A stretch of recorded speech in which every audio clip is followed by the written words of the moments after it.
Mi hermana me dejó a sus 4 hijos, diciendo, solo por 1 hora. 10 años después, regresó con un abogado y me acusó de secuestro. Cuando le entregué el sobre al juez, preguntó, ¿ellos lo saben? Dije, todavía no. Pero antes de empezar, por favor, dale me gusta y suscríbete al canal. Y nos encantaría saber desde qué parte del mundo nos acompañas. Dínoslo. Ahora, sumerjámonos en la historia de hoy. El lago se extendía ante la cabaña de Santiago Mendoza como una lámina de acero martillado, reflejando los últimos destellos anaranjados de una puesta de sol de verano. Estaba de pie en el porche, con una taza de café calentándole las manos, observando los pinos mecerse con la brisa del atardecer. El aire olía a limpio, agua del lago, madera calentada por el sol y el leve aroma del pescado de su captura matutina aún persistiendo en sus dedos. ¿Paz? Eso era lo que había construido aquí, en Valle de Bravo. Después de años viendo a su padre deteriorarse en esta misma cabaña. Después de reconstruir el porche hundido y reemplazar las vigas podridas, Santiago se había labrado algo parecido a la calma. Sus turnos de paramédico eran brutales, 12 horas de las emergencias de otras personas.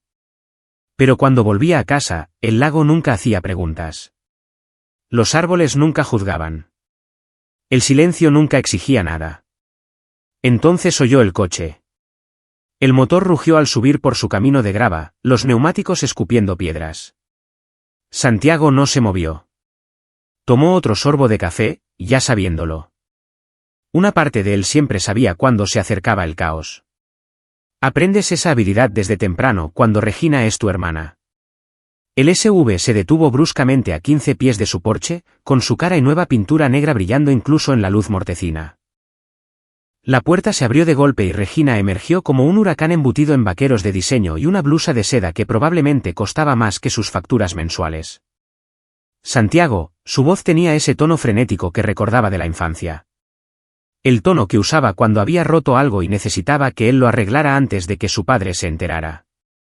Dejó lentamente su café en la barandilla del porche. ¿Regina? Gracias a Dios que estás en casa. Corrió hacia él pero se detuvo en el primer escalón. Inteligente. Sabía que no debía invadir su espacio sin permiso. Necesito un favor enorme. Solo 1 hora, lo juro. Quizás 2 como máximo. La mandíbula de Santiago se tensó. Detrás de ella, podía ver movimiento en los asientos traseros del SUV. Pequeñas figuras.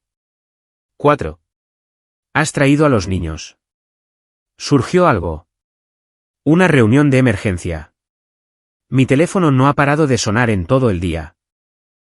Gesticuló vagamente como si el propio aire validara su historia. Se suponía que su padre los tendría esta semana, pero se echó atrás a última hora. Típico. Y mi niñera me falló. Y yo solo. Necesito a alguien en quien pueda confiar, Santiago. Alguien de la familia. ¿Confiar? La palabra sabía amarga solo de oírla. Santiago bajó los escalones del porche, pasando junto a Regina hacia el SUV.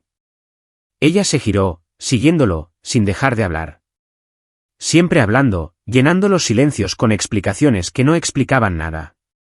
De todos modos, han estado preguntando por ti. Javier especialmente. Vio esa foto que publiqué del cumpleaños de mamá el año pasado y quería saber por qué ya no visitamos al tío Santiago. Le dije, es que está muy ocupado, ya sabes, con su trabajo y todo, pero... Santiago abrió la puerta trasera. 4 pares de ojos lo miraron. Javier, de unos 7 años, estaba sentado en la última fila sosteniendo una tableta con la pantalla rota. A su lado, Lía agarraba un conejo de peluche al que le faltaba una oreja. En los asientos del medio, Andrea, de unos 5 años, apretaba la cara contra la ventanilla, y Tadeo, el más pequeño, de unos 3, dormía en su silla de coche, con la baba humedeciendo el cuello de su ropa. Hola, chicos, dijo Santiago. Su voz se suavizó automáticamente. No por Regina. Nunca por Regina.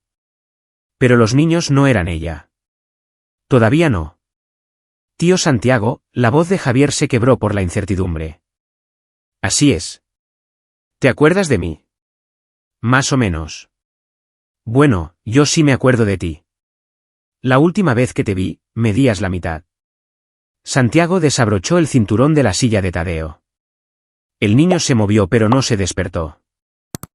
Parece que os vais a quedar conmigo un rato. Mamá dijo que solo una hora, dijo Javier en voz baja. Santiago sacó a Tadeo, el peso del niño, cálido y confiado, contra su pecho. Ya veremos. Detrás de él, Regina ya estaba a medio camino de su coche. Eres un salvavidas, Santiago.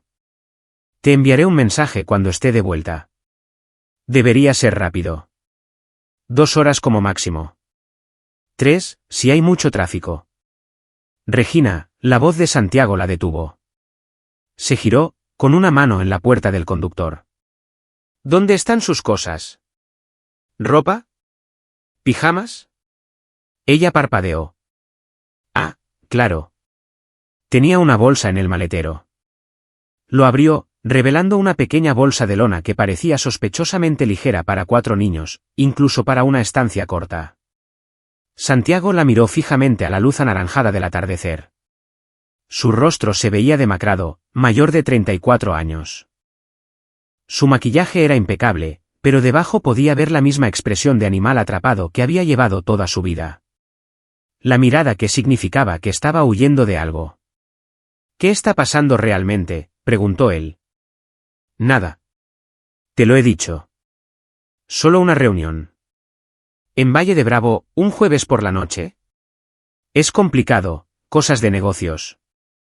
No lo entenderías, se contuvo. Te lo explicaré cuando vuelva, pero de verdad que tengo que irme.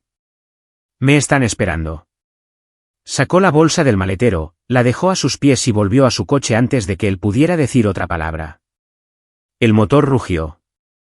Regina. Pero ya estaba dando marcha atrás, ya estaba girando, ya se estaba yendo. La grava saltó. Sus luces traseras brillaron en rojo en la creciente oscuridad. Y entonces desapareció, acelerando por la carretera que serpenteaba a través del bosque de pinos y se perdía de Valle de Bravo por completo. Santiago se quedó allí, con Tadeo durmiendo en su hombro y la bolsa de lona a sus pies. Otros 3 niños saliendo del SUV abandonado. No, abandonado no. Todavía no. Solo aparcado. Volvería. Dijo que volvería. El café en la barandilla de su porche se había enfriado. Javier se acercó lentamente, con la tableta aún en las manos. ¿Va a volver esta noche? Santiago miró al niño. 7 años, quizás 8. Ojos oscuros que ya habían aprendido a esperar la decepción. Eso dijo, respondió Santiago. No era una mentira. Tampoco era la verdad. Vamos, entremos. La cabaña parecía más pequeña con 4 niños dentro. Santiago acostó a Tadeo en el sofá, aún dormido, y se volvió para mirar a los otros. Lía sostenía su conejo con tanta fuerza que sus nudillos estaban blancos. Andrea estaba de pie junto a la puerta, con una mano en el marco, lista para correr. Javier dejó su tableta en la encimera de la cocina y examinó la habitación con ojos cuidadosos y evaluadores. ¿Tienes comida?, preguntó Javier. Sí. ¿Comida de verdad o comida de soltero? A pesar de todo, Santiago casi sonrió. ¿Qué es comida de soltero? Cereales, pizza congelada, cosas así. Tengo comida de verdad. ¿Tenéis hambre? Javier miró a sus hermanas. Una comunicación silenciosa pasó entre ellos. Algo ensayado, protector. Sí, tenemos hambre. Santiago fue a la cocina y abrió los armarios. Tenía pasta, carne picada, salsa de tomate. Nada lujoso, pero contundente. Empezó a sacar los ingredientes. ¿Podemos ver la tele?, preguntó Lía. Su voz era débil, cautelosa. Claro. El mando está en la mesita de centro. Se fue al sofá, la encendió pero mantuvo el volumen bajo. Andrea la siguió, sentándose en el otro extremo, todavía lista para huir. Javier se quedó en la cocina, observando a Santiago trabajar. ¿Cocinas mucho?, preguntó el niño. Todos los días. Nuestro padre nunca cocina. Mamá, a veces, pero normalmente pedimos comida a domicilio. Santiago llenó una olla con agua y la puso al fuego.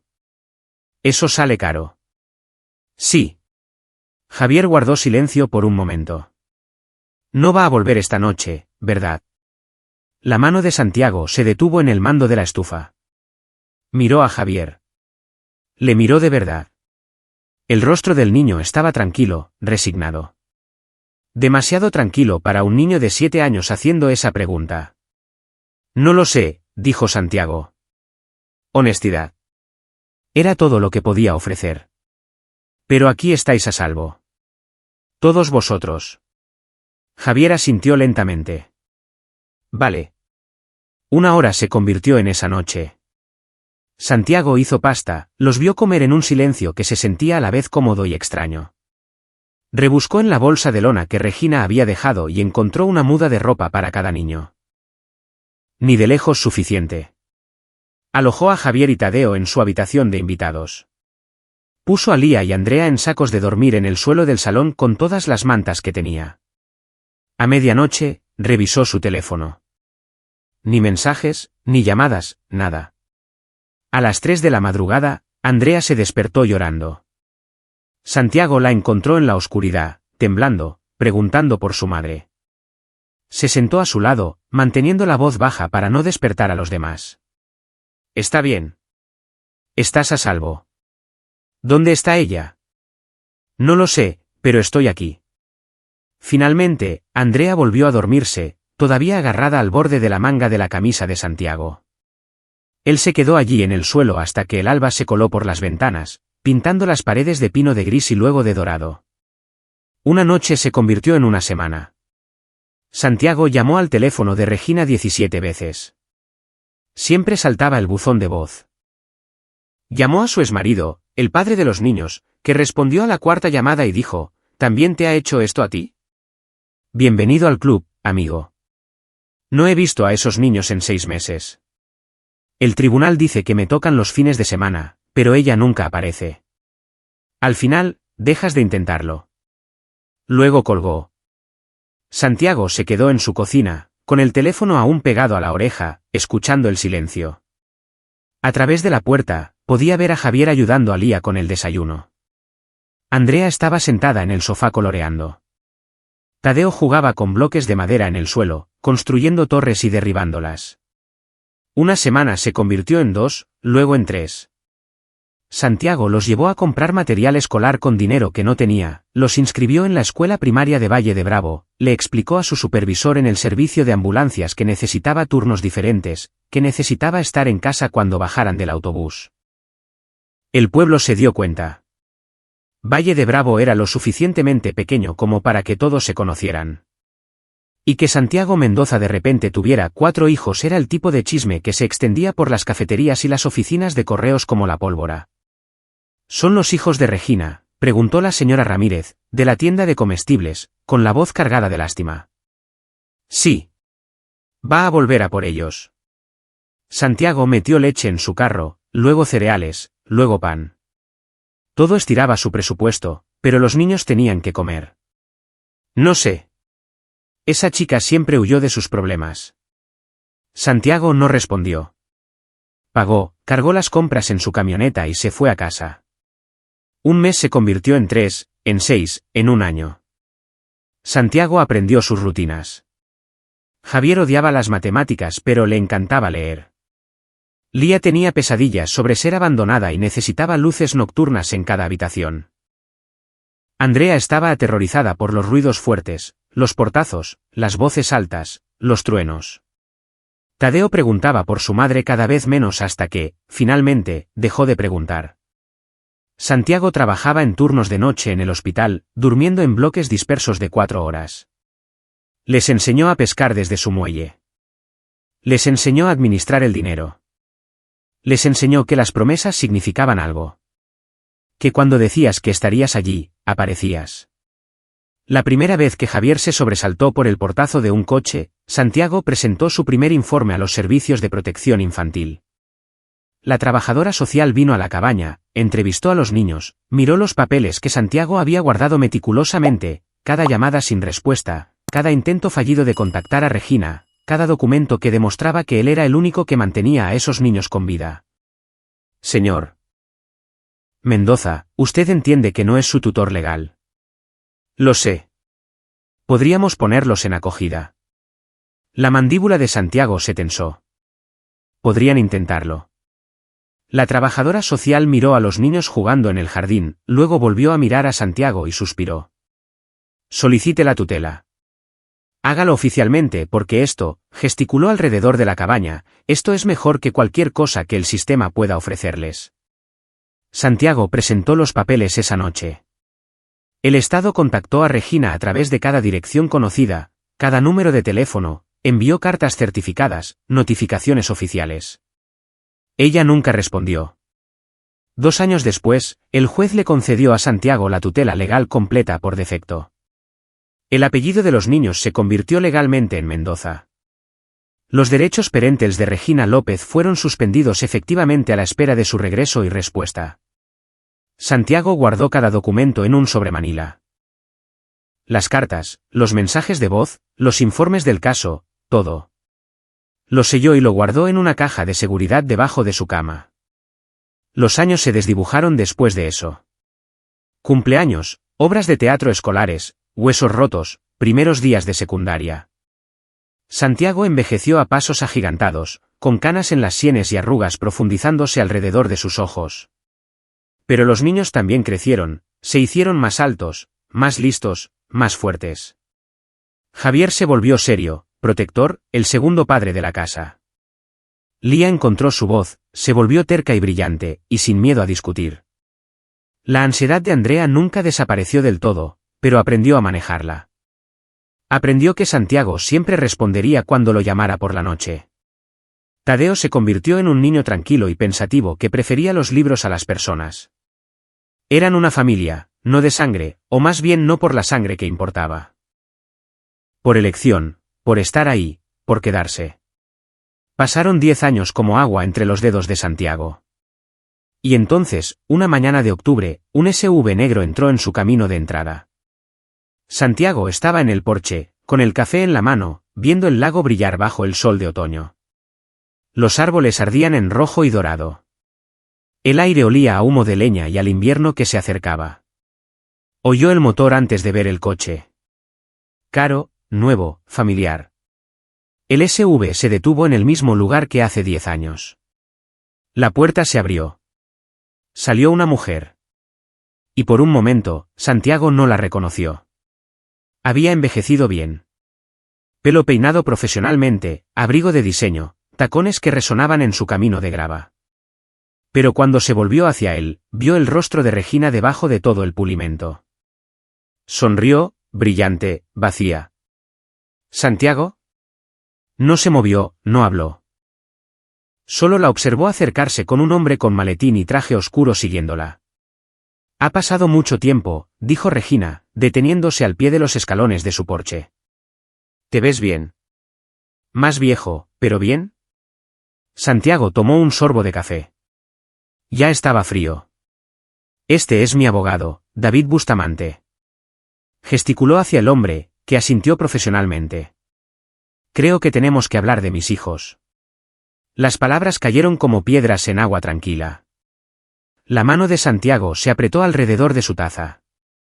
Detrás de él, la puerta mosquitera de la cabaña crujió. Javier apareció.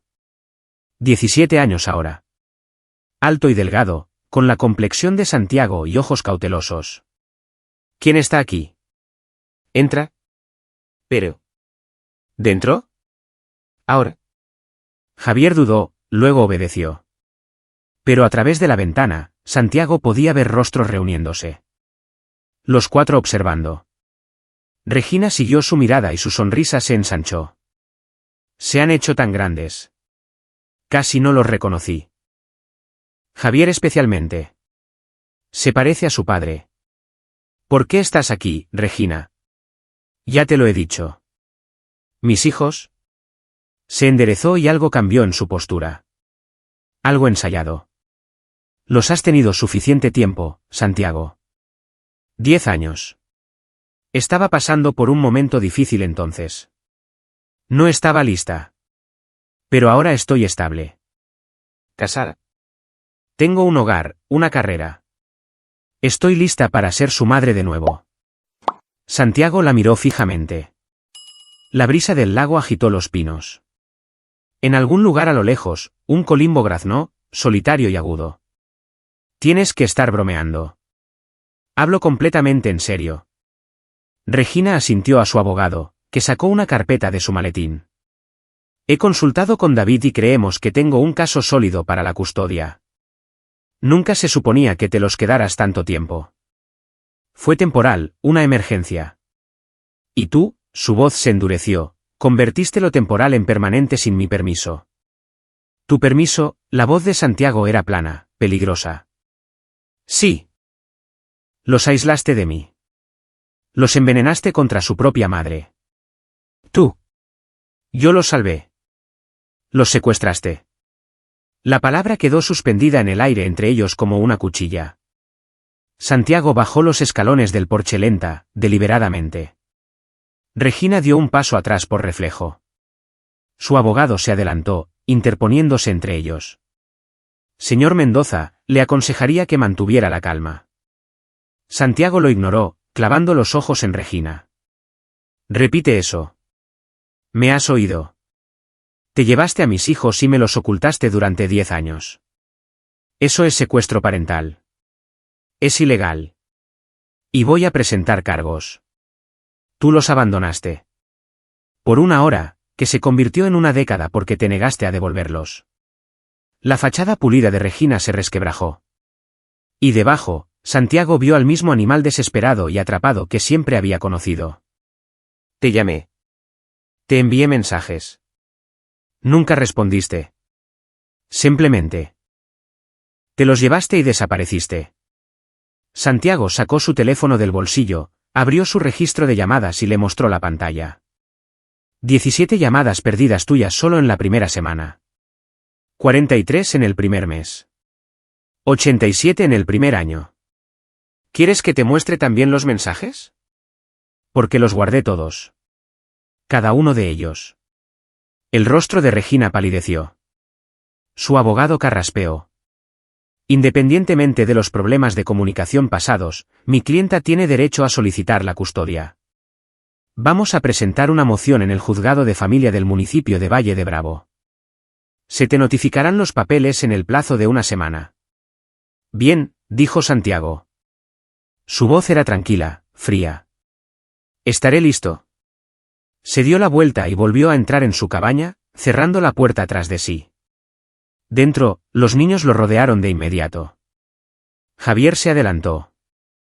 ¿Era nuestra madre? Sí. El rostro de Lía se había puesto blanco. Todavía sostenía el mismo conejo de peluche, ahora con más parches que tela original. ¿Qué quiere? Santiago los miró a cada uno. Javier, 17, con la mandíbula apretada y listo para luchar. Lía, 15, terca y asustada. Andrea, 13, ya retirándose hacia su habitación. Tadeo, 11, confundido y en silencio. ¿Quiere llevaros de vuelta? No, la palabra salió de Javier. Inmediata y feroz. De ninguna manera.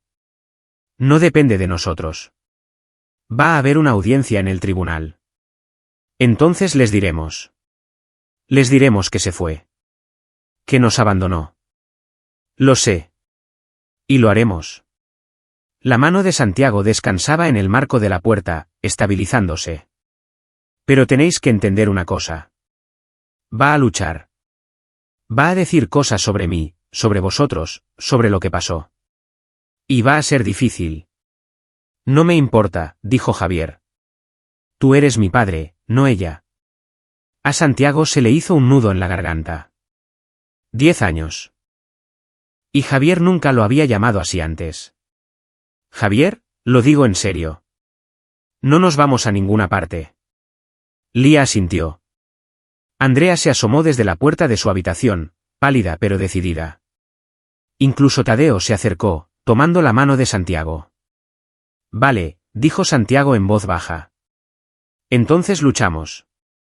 Esa noche, después de que los niños se durmieran, Santiago sacó la caja de seguridad de debajo de su cama. Se sentó en el suelo, con la espalda contra la pared, y la abrió. El sobremanila estaba dentro, sellado e intacto durante 10 años. Rompió el sello. Dentro había documentos que había guardado, que se había prometido a sí mismo que solo usaría si llegaba este momento. Y había llegado. El juzgado del municipio de Valle de Bravo se alzaba en el borde de la ciudad como un pedazo de historia olvidada. Todo vigas de pino sin desbastar y bancos desgastados por 3 generaciones de residentes resolviendo sus agravios. El techo era alto y oscuro, con vigas expuestas que crujían cuando el viento soplaba con suficiente fuerza. La luz de la mañana se filtraba por las altas ventanas, pintando el estrado del juez en tonos ámbar y polvo. Santiago llegó 15 minutos antes. Llevaba su único traje, comprado en unos grandes almacenes a 2 pueblos de distancia, y una carpeta de cuero que contenía copias de todo lo que necesitaba. Los niños estaban en la escuela. Les había pedido que se mantuvieran al margen hoy, que dejaran que los adultos se encargaran de los primeros movimientos. Javier había discutido, pero Santiago había sido firme. Esto es solo el principio, había dicho esa mañana durante el desayuno. Guarda tus fuerzas. Ahora, sentado en la galería mientras otros casos pasaban, Santiago observaba cómo se llenaba el juzgado. Regina entró con su abogado, David Bustamante, que llevaba un traje que probablemente costaba más de lo que Santiago ganaba en 3 meses. Ella se vistió para inspirar simpatía. Blusa modesta, joyas mínimas, el pelo recogido de una manera que la hacía parecer más joven, vulnerable. Vio a Santiago y le ofreció una sonrisa tensa. Él no se la devolvió. Simplemente miró hacia adelante y esperó. Todos en pie. La jueza Patricia Morales entró, su toga negra ondeando tras ella. Tenía unos 60 años, el pelo gris acero y un rostro que había presidido todos los dramas familiares que Valle de Bravo podía producir.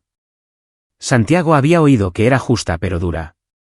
Sin paciencia para las mentiras, sin tolerancia para los juegos. Bien. Por favor, siéntense. La jueza Morales se acomodó detrás de su estrado, se ajustó las gafas y abrió el expediente que tenía delante. Caso número 2847. López contra Mendoza. Petición de modificación de custodia y denuncia penal por secuestro parental. Santiago sintió que las palabras le golpeaban como puños. El abogado de Regina se puso de pie.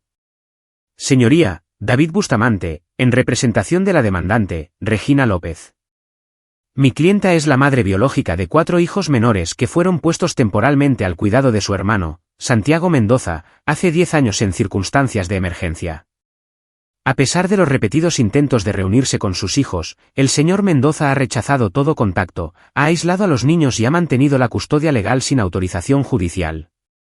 Señoría, la abogada de oficio de Santiago, una mujer de aspecto cansado llamada Patricia Gutiérrez, se levantó rápidamente. Eso es categóricamente falso. Al señor Mendoza se le concedió la tutela legal completa a través de este mismo tribunal hace 8 años. Caso número 1129. Se siguieron todos los canales apropiados. Solo después de que a mi clienta se le negara efectivamente el acceso a sus hijos durante 2 años, replicó Bustamante. La tutela se concedió por defecto porque el señor Mendoza se aseguró de que mi clienta no tuviera conocimiento del procedimiento. La jueza Morales levantó una mano. Escucharé primero el testimonio de la demandante. Señora López, por favor, suba al estrado. Regina se dirigió al estrado de los testigos, puso la mano sobre la Biblia y juró decir la verdad. Se sentó, juntó las manos en su regazo y miró directamente a la jueza con ojos grandes y brillantes. Bustamante se acercó. Señora López, por favor, cuéntele al tribunal lo que sucedió hace 10 años. Regina respiró hondo y, cuando habló, su voz tembló. Estaba pasando por el peor momento de mi vida. Mi matrimonio acababa de desmoronarse. Estaba luchando económica y emocionalmente. No estaba en un buen momento para cuidar de mis hijos, y lo sabía. Así que tomé la decisión más difícil de mi vida. Le pregunté a mi hermano, Santiago, si podía cuidarlo solo unas horas mientras yo resolvía algunas cosas. ¿Y pretendía que ese acuerdo fuera permanente? No, nunca. Le dije que sería 1 hora, quizás 2. Solo necesitaba tiempo para aclarar mi mente, para pensar en mis próximos pasos. ¿Qué pasó cuando intentó recuperarlos? Los ojos de Regina se llenaron de lágrimas. Una sola lágrima rodó por su mejilla. No respondía a mis llamadas. Lo intenté todo. Llamar, enviar mensajes, presentarme en su casa. Pero se mudó, cambió de número. Simplemente desapareció con mis hijos. La mandíbula de Santiago se tensó. Por el rabillo del ojo, vio a la gente en la galería moverse, murmurar, creyéndola. Bustamante caminaba lentamente. ¿Cómo le ha afectado esto? Me ha destruido. La voz de Regina se quebró. Cada día durante 10 años, he pensado en ellos, me he preguntado si estaban bien, si se acordaban de mí, si me odiaban. He estado en terapia. He reconstruido mi vida específicamente para poder mantenerlos de nuevo. Me volví a casar con un hombre maravilloso. Tenemos un hogar estable y todo lo que quiero, todo lo que siempre he querido, es volver a ser su madre. Gracias, señora López. No más preguntas. Patricia Gutiérrez se levantó para el contrainterrogatorio. Tenía unos 50 años, con el pelo canoso recogido en un moño práctico y unos ojos que habían visto suficientes dramas judiciales como para estar permanentemente impasibles. Señora López, dijo usted que intentó contactar al señor Mendoza después de dejar a los niños. Sí. Muchas veces. ¿Tiene registros de esos intentos? ¿Registros telefónicos, mensajes de texto? Regina dudó. Yo. Cambié de compañía telefónica hace unos años. Ya no tengo acceso a esos viejos registros. Entiendo. ¿Y cuándo se presentó en casa del señor Mendoza, de la que dijo que se había mudado, cuándo fue? Quizás un mes después de dejar a los niños con él. ¿Y a qué dirección fue? A la cabaña. La antigua casa de su padre en la calle del lago. La misma cabaña en la que vive ahora. Regina parpadeó. Yo. Sí, pero no estaba allí cuando fui. El lugar parecía abandonado. Señora López, el señor Mendoza ha vivido en esa dirección de forma continua durante los últimos 15 años. Nunca se ha mudado. Los registros de la propiedad lo confirman. Gutiérrez sacó un documento de su carpeta. De hecho, paga los impuestos sobre la propiedad cada año, y el servicio postal nunca ha tenido un cambio de dirección registrado. Debí equivocarme con las fechas. Fue hace 10 años. Efectivamente. Hablemos de esos 10 años. Dijo que ha estado reconstruyendo su vida. ¿Dónde ha estado viviendo? En San Miguel de Allende, Guanajuato. ¿Y cuál es su apellido de casada? Regina Herrera. ¿Tuvo otros hijos con su nuevo marido? No, decidimos esperar. Entiendo. Así que, en estos 10 años, reconstruyendo su vida y preparándose para ser madre de nuevo, ¿cuántas veces intentó contactar directamente a los niños? La compostura de Regina flaqueó. Te lo dije, Santiago me bloqueó. No es eso lo que pregunté. ¿Cuántas veces intentó contactar con ellos? ¿Cartas a su escuela? ¿Tarjetas de cumpleaños? ¿Regalos de Navidad? Silencio. ¿S.R.A. López? No sabía a qué escuela iban. La escuela primaria de Valle de Bravo es la única escuela primaria en un radio de 50 kilómetros. Es de dominio público. La voz de Gutiérrez permaneció neutral, clínica. ¿Contactó alguna vez con los servicios de protección infantil? No.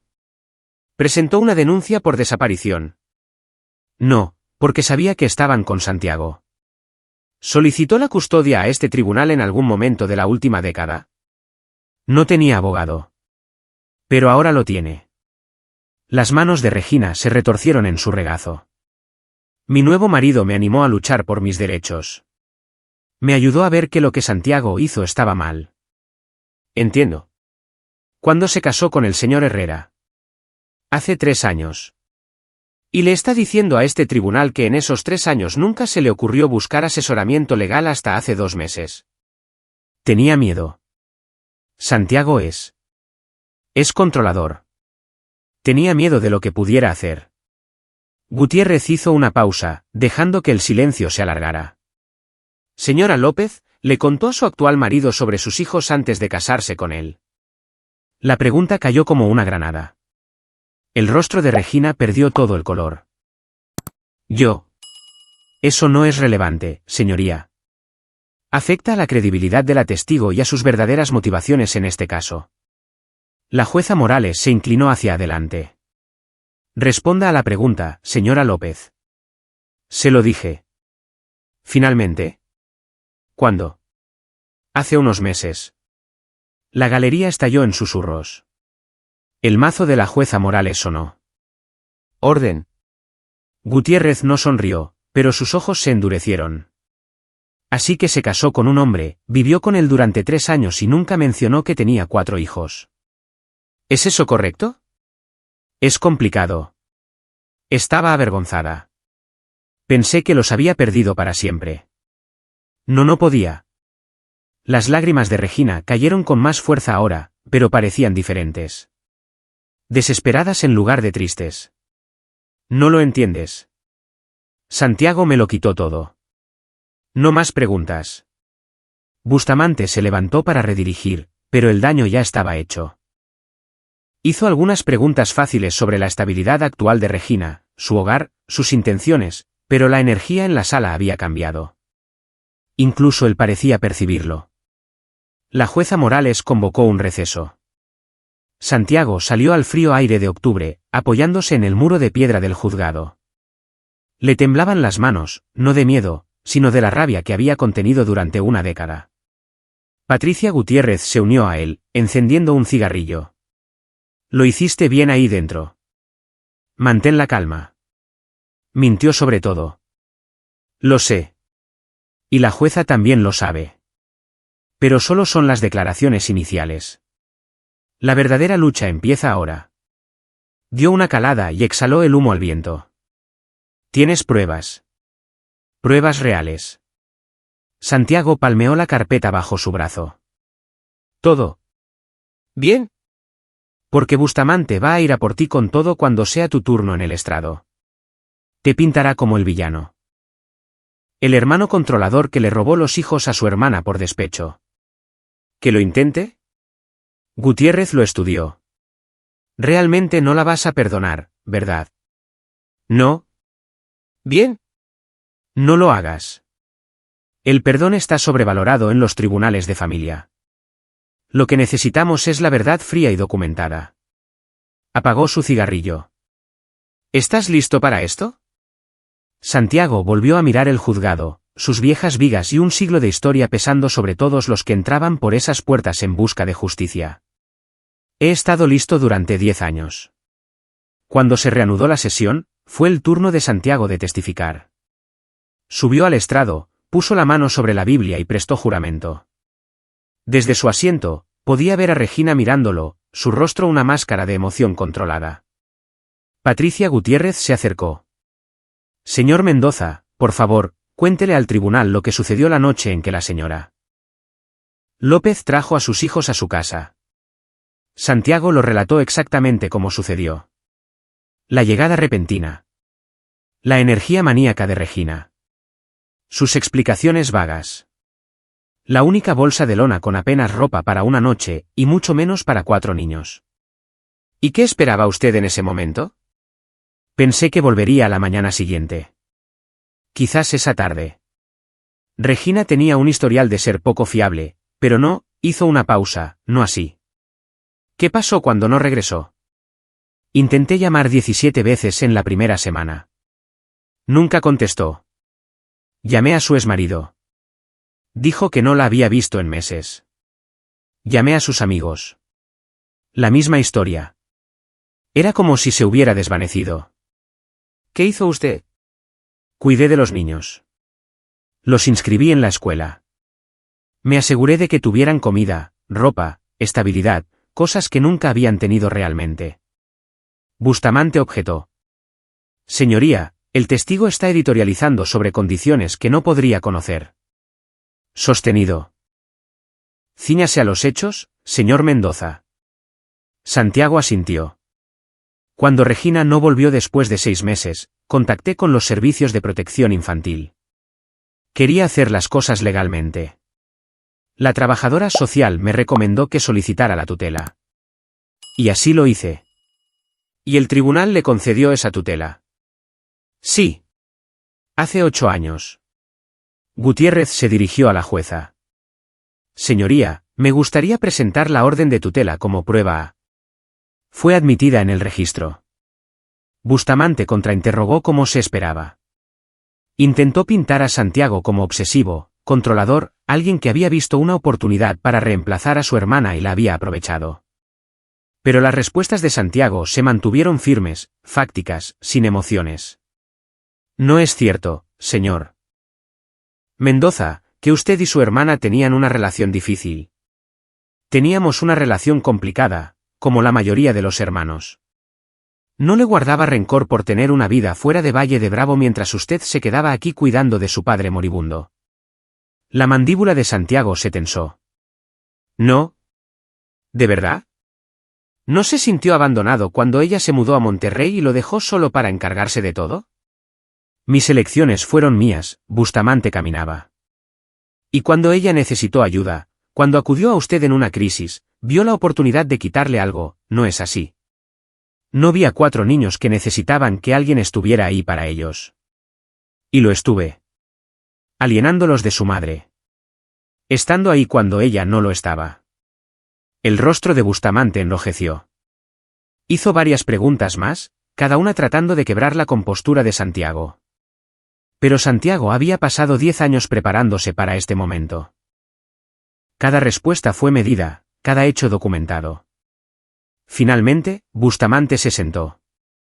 La jueza Morales miró el reloj. Suspenderemos por hoy. Mañana escucharé el testimonio de los niños, si están dispuestos, y revisaré cualquier evidencia adicional. Se levanta la sesión. El mazo cayó. Santiago salió del juzgado y condujo a casa por carreteras forestales doradas por el otoño. El sol estaba bajo, proyectando todo en ámbar. Entró en su camino de entrada y encontró a los 4 niños esperando en el porche. Javier se levantó primero. ¿Cómo ha ido? Santiago subió los escalones lentamente, el cansancio pesando en sus huesos. ¿Ha ido? ¿Qué dijo ella? Mentiras, sobre todo. Santiago abrió la puerta y lo siguieron dentro. Afirma que os secuestré. Que intentó recuperaros y que yo se lo impedí. El rostro de Lía palideció.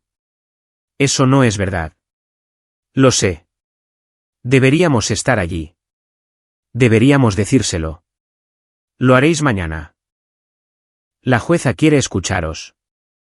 Andrea se abrazó a sí misma, de pie cerca de la chimenea. Tenemos que hacerlo. No tenéis que hacer nada para lo que no estéis preparados. Pero si queréis luchar contra esto, si queréis quedaros aquí, entonces sí, tenéis que decir la verdad. Tadeo habló, su voz pequeña. Nos creerán. Santiago se arrodilló, encontrando la mirada del niño de 11 años. No lo sé, pero os escucharán, y eso importa. Esa noche, Santiago no pudo dormir. Se quedó en la cama mirando el techo, repasando todos los escenarios posibles. La caja de seguridad estaba en su cómoda, todavía cerrada. Aún no le había mostrado el contenido a Patricia Gutiérrez. No le había dicho al tribunal lo que realmente había dentro de ese sobre Manila, porque una vez que lo hiciera, no habría vuelta atrás. Regina no solo perdería el caso de custodia. Lo perdería todo. Su teléfono vibró. Un mensaje de un número desconocido. Por favor, no hagas esto. ¿Podemos hablar? Solo tú y yo. R.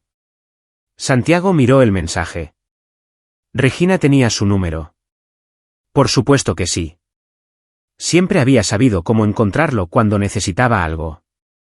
Borró el mensaje sin responder. A la mañana siguiente, Santiago llevó a los niños al juzgado. La galería estaba más concurrida hoy. La noticia se había extendido por Valle de Bravo, y medio pueblo había venido a mirar. Santiago reconoció caras de la tienda de comestibles, de funciones escolares, de años viviendo en un lugar donde todos conocían los asuntos de todos. La jueza Morales llamó primero a Javier. El joven de 17 años caminó hacia el estrado con los hombros hacia atrás y la cabeza alta. Prestó juramento y se sentó, mirando directamente a la jueza. Bustamante se acercó primero, con voz suave. Javier, ¿recuerdas a tu madre? Sí. ¿Qué recuerdas de ella? No mucho. No estaba mucho por casa, incluso antes de irse. Desaparecía durante días. Volvía con excusas. Luego desaparecía de nuevo. Pero eras muy joven. Los recuerdos de esa edad pueden no ser fiables. Recuerdo lo suficiente. Bustamante sacó una foto. Regina y los niños, tomada hace años en alguna fiesta de cumpleaños que Santiago no reconoció. ¿Esto te ayuda a recordar? Parecéis felices aquí. Javier apenas la miró. Una foto no cambia 10 años. Javier, no es posible que tu tío, a quien claramente aprecias, haya influido en tu percepción de tu madre. ¿No? ¿No crees que vivir con él, escuchar solo su versión de las cosas, podría haber afectado a cómo la recuerdas? Javier se inclinó hacia adelante y su voz bajó, se volvió más dura. Mi tío nunca habló mal de ella. Ni una sola vez. Incluso cuando le preguntábamos por qué se fue, nunca dijo nada. Lo único que afectó mi memoria fue que ella no estuviera allí. Bustamante intentó algunos ángulos más, pero Javier era un muro. Sólido, inamovible. Finalmente, se sentó y Patricia Gutiérrez se levantó para su turno. Javier, ¿ha intentado tu madre contactarte en los últimos 10 años? No, hasta hace 2 meses. El juzgado se quedó en silencio. ¿Hace 2 meses? ¿Puedes explicarlo? Javier sacó su teléfono del bolsillo. Me envió una solicitud de amistad en las redes sociales. Acepté porque tenía curiosidad. Empezó a enviarme mensajes. ¿Qué decía? Al principio, eran cosas normales, preguntando cómo estaba, qué hacía. Pero luego empezó a hacer preguntas sobre Santiago, sobre nuestra situación de vida, sobre dinero. Preguntó algo inusual. Javier asintió. Me preguntó si estaría dispuesto a testificar que Santiago nos mantenía secuestrados, que no nos dejaba contactar con ella. Dijo que si le decía eso al tribunal, podríamos volver a estar todos juntos. La galería estalló. El mazo de la jueza Morales sonó como un trueno. Orden. Desalojaré esta sala si es necesario. Bustamante se puso de pie de un salto. Señoría, esto es un rumor y obviamente inventado. No es inventado. Javier levantó su teléfono. Tengo capturas de pantalla. Cada mensaje. Santiago me dijo que los guardara por si acaso. Patricia Gutiérrez sonrió por primera vez desde que comenzó el juicio. Señoría, me gustaría presentar estos mensajes como prueba. La jueza Morales asintió sombríamente. Acérquense. Los abogados y Javier llevaron el teléfono adelante. Santiago observó cómo la jueza se desplazaba por los mensajes, su rostro oscureciéndose con cada deslizamiento. Levantó la vista hacia Regina, que se había quedado completamente blanca. Señora López, ¿le envió usted estos mensajes a su hijo? Regina se levantó temblando. Yo. Solo estaba tratando de reconectar con él. No quise decir. ¿Le pidió que mintiera bajo juramento? No, nunca. Los mensajes son claros, señora. López. Siéntese. Regina se desplomó en su silla. A su lado, Bustamante parecía querer desaparecer. La jueza Morales se dirigió a Javier. Gracias por su honestidad. Puede bajar. Javier dejó el estrado y volvió junto a Santiago. Al pasar junto a Regina, ni siquiera la miró. Lía y Andrea testificaron a continuación, por separado. Ambas contaron la misma historia. Una madre que había estado ausente incluso antes de irse. Una década de silencio y la presencia constante de Santiago. Tadeo fue considerado demasiado joven para testificar formalmente, pero la jueza le hizo algunas preguntas amables en su despacho. Cuando terminaron, ya era por la tarde. La jueza Morales parecía agotada. Este tribunal tomará un breve receso. Señor Bustamante, señora Gutiérrez, a mi despacho, por favor. Entraron en la oficina privada de la jueza. Santiago esperó fuera. Los niños se reunieron a su alrededor. A través de la puerta cerrada, podía oír voces alteradas pero no distinguía las palabras. Después de 20 minutos, la puerta se abrió. Patricia Gutiérrez salió, con el rostro cuidadosamente neutral. La jueza quiere verte. Solo a ti. Santiago entró en la pequeña oficina. La jueza Morales estaba sentada detrás de un escritorio lleno de expedientes, con sus gafas de leer en la punta de la nariz. Bustamante estaba de pie cerca de la ventana, con los brazos cruzados. Patricia Gutiérrez estaba sentada en una silla frente a la jueza. Señor Mendoza, siéntese. Santiago se sentó. La jueza Morales lo estudió durante un largo momento. Este caso no es lo que esperaba cuando abrí el expediente esta mañana.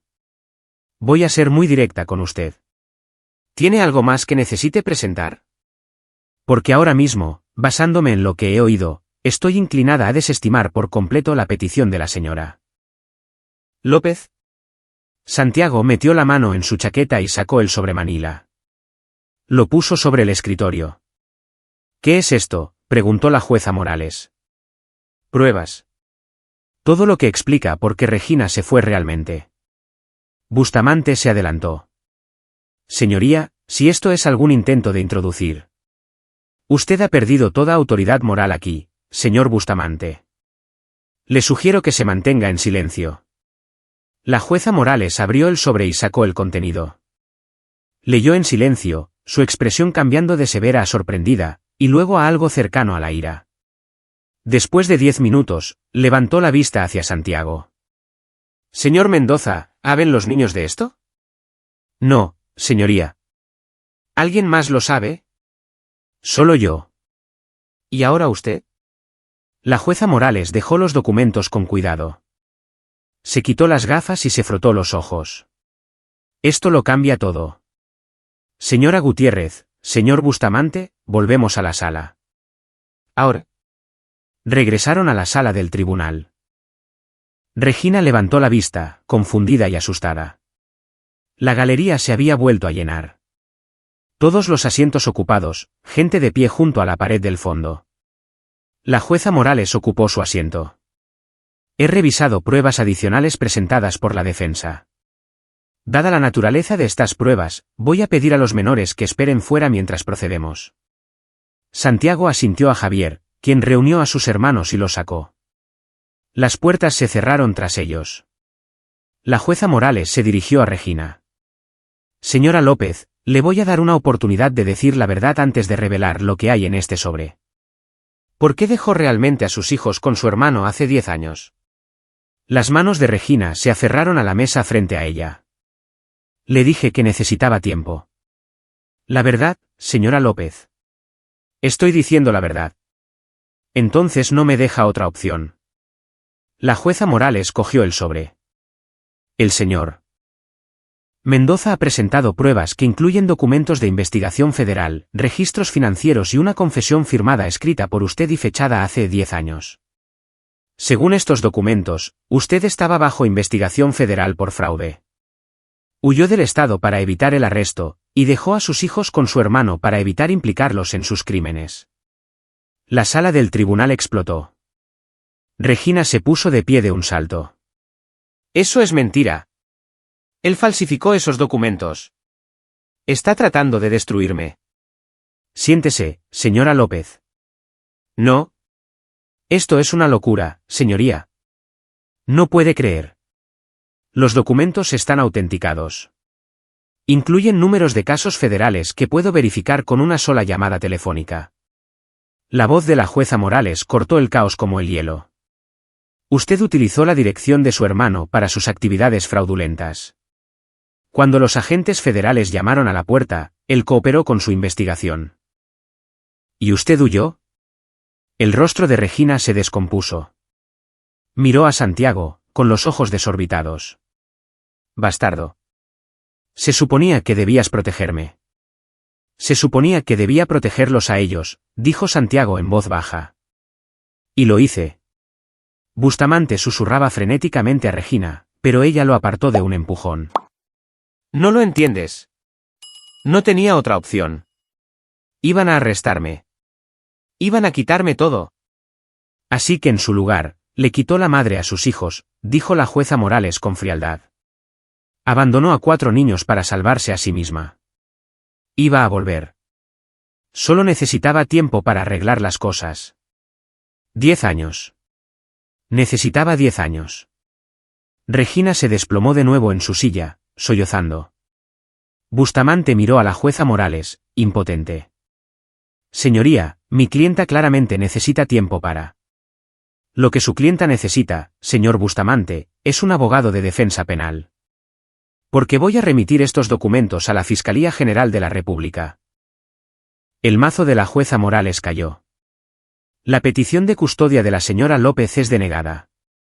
Todos los cargos contra Santiago Mendoza son desestimados. Además, hago su tutela permanente e irrevocable. Los derechos perentels de la señora López quedan por la presente terminados. El mazo golpeó de nuevo, final y absoluto. El grito de Regina resonó en el juzgado. El caos en la sala del tribunal tardó 20 minutos en calmarse. Los alguaciles tuvieron que sujetar físicamente a Regina mientras se abalanzaba sobre Santiago, gritando acusaciones que se disolvieron en sollozos incoherentes. Bustamante intentó restaurar el orden, intentó pedir una apelación, pero la jueza Morales lo silenció con una sola mirada que podría haber congelado el propio verano. La decisión de este tribunal es final, señor Bustamante. Si desea presentar una apelación, está en su derecho, pero voy a poner mis conclusiones por escrito, y le prometo que ningún tribunal de apelaciones en este estado anulará lo que he visto aquí hoy. La seguridad escoltó a Regina por una puerta lateral. Su voz resonó por el pasillo, llorando, suplicando, maldiciendo. Santiago se sentó perfectamente quieto, con las manos cruzadas en su regazo, observándolo todo con la misma calma con la que había entrado en el juzgado esa mañana. Patricia Gutiérrez se inclinó. ¿Estás bien? Sí. Eso fue brutal. Tenía que serlo. Empacó su maletín, cerrando los broches con finalidad. Los cargos federales, ya sabes, la van a procesar ahora. La jueza Morales no hace amenazas en vano. Lo sé. ¿De verdad no vas a detenerlo?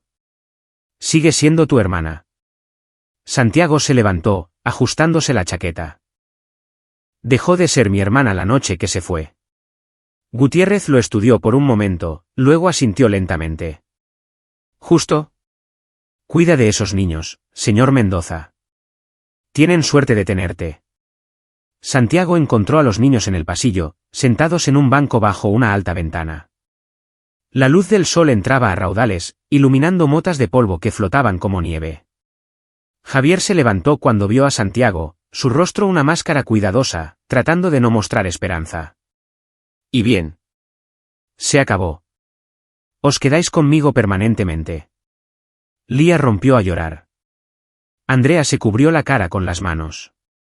Tadeo simplemente se quedó mirando como si no pudiera procesar las palabras. Pero Javier dio un paso adelante y abrazó a Santiago. Y por primera vez en 10 años, Santiago sintió que algo en su pecho se abría ligeramente. Gracias, susurró Javier. Gracias. La mano de Santiago subió, descansando en la nuca de Javier. A la familia no se le agradece por estar ahí. Salieron por la salida trasera del juzgado para evitar a la multitud y a las cámaras de noticias que se habían reunido en la entrada. La noticia se había extendido rápido. Los pueblos pequeños son así. Para cuando Santiago llegó a su casa, su teléfono estaba inundado de mensajes, de buenos deseos, de curiosos, de viejos amigos de sus turnos de paramédico preguntando cómo estaba. Los ignoró a todos. Dentro de la cabaña, los niños se dispersaron a sus habitaciones para descomprimirse. Santiago se quedó en la cocina, mirando el lago a través de la ventana. El agua era de un gris oscuro bajo las nubes de octubre. Se acercaba una tormenta desde el norte, y el viento ya estaba arreciando, empujando las olas contra su muelle con un ritmo constante. Su teléfono sonó. Número desconocido. Casi no contestó, pero algo le hizo cogerlo. Santiago, la voz de Regina, ronca de tanto llorar. por favor. Por favor, tienes que parar esto. ¿Parar qué? Lo de los federales. Diles que fue un error. Diles que te equivocaste con los documentos. No me equivoqué. Me van a arrestar. ¿Lo entiendes? Van a quitarme todo. Mi matrimonio, mi vida, todo lo que he construido. Lo construiste sobre mentiras, Regina. Como siempre haces. Soy tu hermana. No, no eres mi hermana. Ahora solo eres alguien que abandonó a 4 niños y volvió cuando le convino. Santiago, por favor, su voz se quebró. Sé que la fastidié. Sé que no estuve allí, pero estaba tratando de sobrevivir. ¿No puedes entenderlo? Estaba aterrorizada. Ellos también lo estaban. Cada noche durante meses, estaban aterrorizados. Lía tenía pesadillas. Andrea no podía dormir sin luces encendidas. Tadeo dejó de hablar durante 3 meses porque pensaba que si daba demasiados problemas, yo también me iría. Silencio al otro lado. Luego, en voz baja, no lo sabía. ¿Por qué no llamaste? No preguntaste. No te importó lo suficiente como para intentarlo. El agarre de Santiago en el teléfono se hizo más fuerte. ¿Quieres que entienda la supervivencia? Yo sobreviví criando a 4 niños con un sueldo de paramédico. Sobreviví enseñándome a mí mismo a hacer trenzas y a preparar almuerzos y a explicar por qué su madre no los quería lo suficiente como para quedarse. Eso no es justo. ¿Justo? Santiago se rió, de forma aguda y amarga. Tú no tienes derecho a hablar de justicia. Los dejaste en mi entrada como a perros callejeros. Y ahora quieres piedad porque finalmente llegó la hora de pagar la cuenta. Cometí errores. No, los errores son lo que se arregla. Lo que tú hiciste fue una elección. Cada día durante 10 años, elegiste no volver. Elegiste construir una nueva vida y fingir que nunca existieron. Y ahora que es conveniente, ahora que tu nuevo marido descubrió la verdad, de repente recuerdas que eres madre. Eso no es. He terminado, Regina. He terminado de protegerte. He terminado de limpiar tus desastres. Estás sola. Colgó. Le temblaban las manos. Ya no de ira, sino de algo parecido al duelo. Por la hermana que una vez conoció, la que solía trepar a los árboles con él y hacer tortitas horribles los domingos por la mañana. Esa persona se había ido. Llevaba mucho tiempo desaparecida. Y Santiago finalmente se permitía reconocerlo. Un trueno retumbó sobre el lago. La lluvia comenzó a caer, suave al principio, luego más fuerte, tamborileando contra el techo como 1000 dedos impacientes. Los días siguientes transcurrieron en una extraña calma. Santiago volvió al trabajo, cogiendo turnos de noche en el hospital. Los niños volvieron a la escuela, donde aparentemente todo el alumnado se había enterado del juicio. Javier dijo que la gente susurraba en los pasillos, pero sus amigos lo rodearon como una barrera protectora. El miércoles, 2 agentes federales se presentaron en la puerta de Santiago. Fueron educados, profesionales. Le preguntaron sobre las pruebas, verificaron la cronología y confirmaron lo que la jueza Morales ya había remitido a su oficina. Teníamos una orden de arresto abierta para Regina López desde hace 7 años, dijo la agente principal, una mujer con ojos agudos y una actitud seria y directa. Desapareció. Cambió su nombre. Pensó que podría escapar. Gracias a usted, finalmente tenemos su ubicación. ¿Cuándo la arrestarán? Ya está hecho. Fue detenida esta mañana. Santiago asintió lentamente. Bien. La agente lo estudió. No parece sorprendido. Llevo 10 años esperando que las consecuencias la alcancen. Dejé de sorprenderme hace mucho tiempo. Ese viernes por la tarde, Santiago estaba en su muelle enseñando a Tadeo a lanzar el sedal cuando vio un coche entrar en su camino. No era el de Regina, ni un coche de policía, solo un sedán modesto con una mujer mayor al volante. Salió lentamente, mirando a su alrededor con la evaluación cuidadosa de alguien que entra en territorio desconocido. Santiago la reconoció de inmediato. La madre del exmarido de Regina, la otra abuela de los niños. Elena, la había visto quizás 2 veces hace años. Santiago Mendoza, gritó ella. Soy yo. Se acercó al muelle, pisando con cuidado las tablas desgastadas. De cerca, Santiago pudo ver el parecido. Javier tenía sus ojos, Lía su mandíbula. Me enteré de lo del juicio, dijo Elena. Tardé unos días en armarme de valor para venir aquí. ¿Por qué? Porque te debo una disculpa. Miró hacia el lago, a Tadeo con su caña de pescar, a la cabaña detrás de ellos. Sabía que cuando Regina te dejó a los niños. Sabía que algo iba mal. Mi hijo me llamó, dijo que no podía localizarla, que tú tenías a los niños. Debería haber ido a verlos, debería haberme ofrecido a ayudar. Pero estaba enfadada por cómo trataron a mi hijo en el divorcio. Y dejé que esa ira me convirtiera en una cobarde.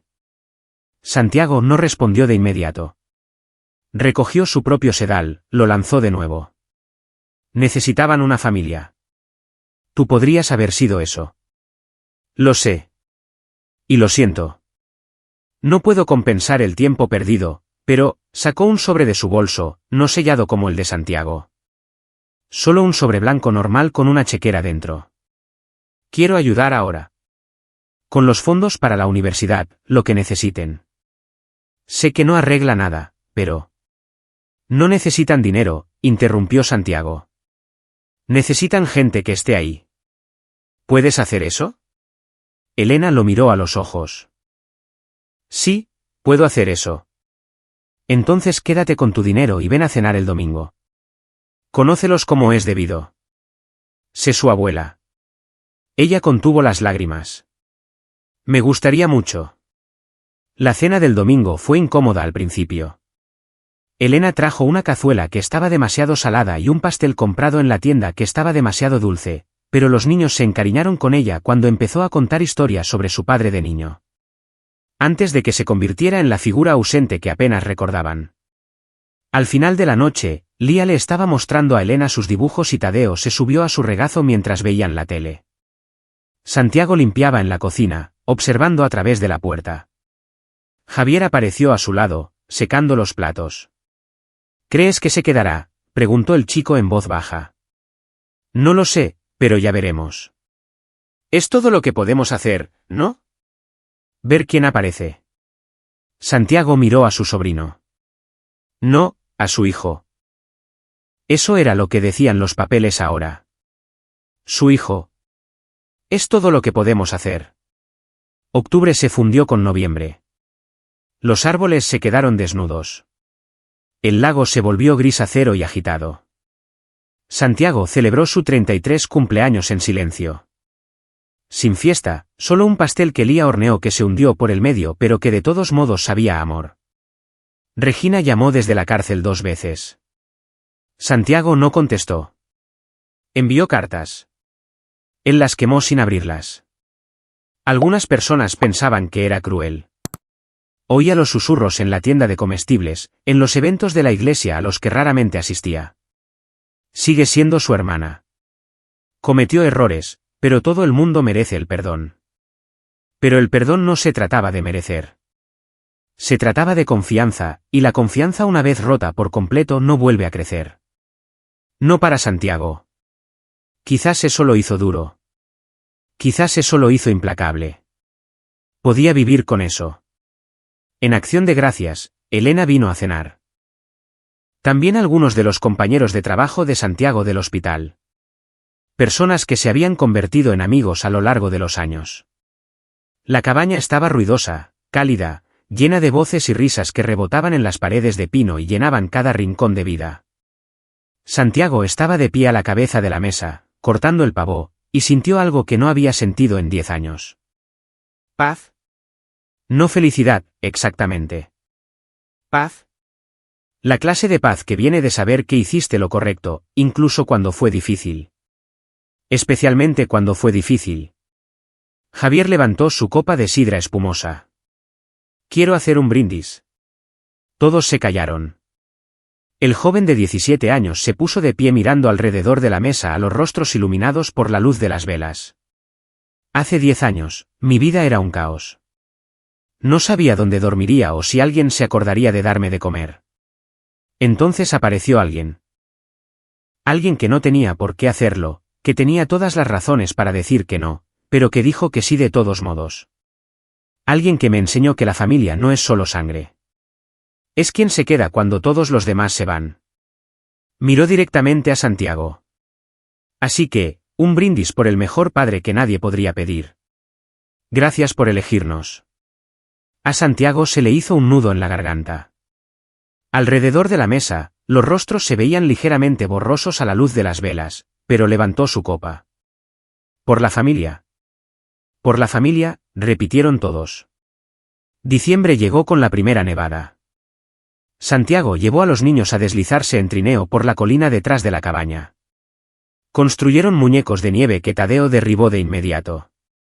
Le enseñó a Andrea a hacer ángeles de nieve sin que se le metiera nieve por el abrigo. 2 días antes de Navidad, llegó una carta. Papelería oficial. Sello del Tribunal Federal. Santiago la abrió en el porche, su aliento empañando el aire frío. Regina Herrera, de Soltera López, se ha declarado culpable de cargos federales de fraude. Sentencia programada para febrero. Sentencia esperada, de 5 a 7 años. Santiago dobló la carta y la volvió a meter en el sobre. Debería haber sentido algo. Satisfacción, vindicación, quizás incluso tristeza. Pero todo lo que sentía era cansancio. Cansado de una guerra de una década que finalmente estaba terminando. Entró. La cabaña olía a canela y pino por el árbol que Lía había insistido en decorar. Los regalos estaban apilados debajo, modestos, pero allí estaban. En el salón, los niños veían una película, enredados juntos en el sofá en un montón de mantas y satisfacción. Santiago se sentó en su sillón, con el café calentándole las manos, y simplemente los observó. Su familia, no perfecta, no tradicional, pero suya. Javier lo miró. ¿Estás bien? Sí, estoy bien. Esa noche, después de que los niños se durmieran, Santiago bajó al muelle. El lago estaba helado en los bordes, el hielo avanzando desde la orilla como dedos. Las estrellas brillaban en lo alto, nítidas y frías. Sacó la caja de seguridad del bolsillo de su abrigo, la misma que había guardado el sobre durante 10 años. Ahora estaba vacía. Todo lo que había dentro se había usado, gastado, desplegado en la guerra para proteger lo que importaba. Santiago se quedó allí un largo momento, luego arrojó la caja al lago. Golpeó el hielo, lo rompió y se hundió en el agua negra. Desaparecida. Detrás de él, la cabaña brillaba cálida contra la oscuridad del invierno. Dentro, 4 niños dormían a salvo, sabiendo que alguien estaría allí por la mañana, sabiendo que alguien siempre estaría allí. Santiago se dio la vuelta y subió por el muelle, cada paso sólido sobre las tablas heladas. La guerra había terminado. Él había ganado. No porque perdonara.